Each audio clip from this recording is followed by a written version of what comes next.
Bharatiya Janata party लगातार इस बात का प्रचार कर रही है कि विकसित भारत बनेगा।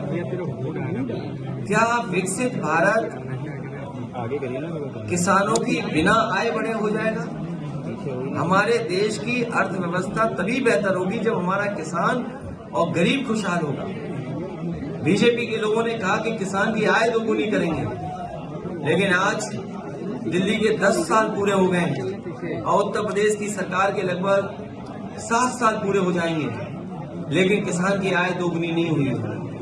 नौजवान बड़े पैमाने पे बेरोजगार हुआ है, उसकी नौकरी छीनी गई है। इनकी सरकार में जो भी नौकरी मिल रही है वो अपमान से भरी नौकरी है। समाजवादी पार्टी इस बात को कहती है कि जब भी समाजवादियों को मौका मिलेगा, देश के और प्रदेश के नौजवानों को उनको सम्मान का रोजगार, सम्मान का नौकरी मिलने का काम हो।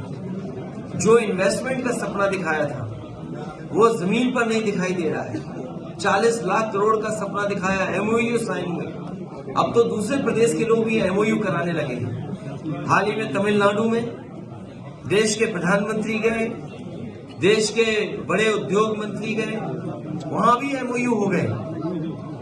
अब सोचने की बात यह कि क्या उत्तर प्रदेश में जो एमओयू किए थे वो जमीन पे आ रहे हैं? और जिन इंडस्ट्रियल पॉलिसी के तहत इन्होंने इन्वेस्टमेंट मांगने के काम किया था, क्या उन इंडस्ट्रियल पॉलिसी के तहत योजनाएं जमीन पर पहुंची हैं? क्या उनको इंसेंटिव दिए गए हैं? जब बजट में इंसेंटिव का पैसा नहीं था या इंसेंटिव के लिए कोई बजट नहीं था, तो फिर इन्वेस्टमेंट क्या आया है? कानून व्यवस्था पूरी ध्वस्त हो चुकी है और उत्तर प्रदेश ने ऐसी लूट कभी नहीं देखी होगी।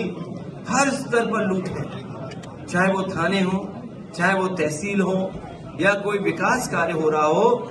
इतनी लूट उत्तर प्रदेश ने कभी नहीं देखी जो भारतीय जनता पार्टी की सरकार में हो रही है। इतना भेदभाव, इतना अपमानित करने का माहौल, कोई सुनवाई किसी की नहीं है। इसलिए आने वाले समय में ये हम सब लोग मिलकर के भारतीय जनता पार्टी को सबक सिखाने का काम करेंगे।